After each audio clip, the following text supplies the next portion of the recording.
Assalomu alaykum. Avvalambor hammalaring xush keldilaring. Yaxshimisizlar obunachilarim, aziz takipchilarim. Hozir 3 ta karta sevgan insoningiz siz haqingizdagi tushunchasi.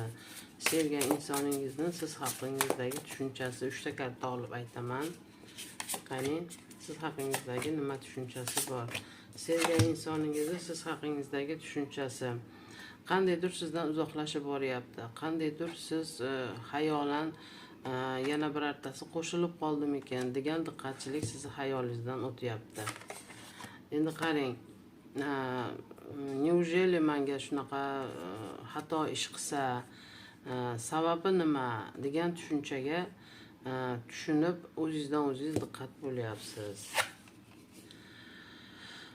Lekin uchinchi inson bor deb tushunmayman. Chunki odamni o'zini ish tomonlama qanaqadir diqqatchiligi, o'ziga yarasha siqilishlari bor.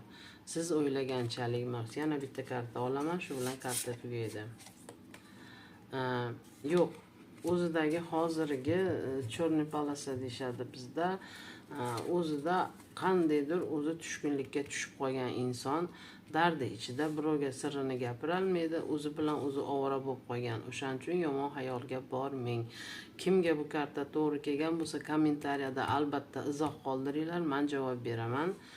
Salomat bo'linglar. Obuna bo'lmaganlar obuna bo'linglar. Undan keyingi videolarimiz yana ham qiziqarli bo'ladi.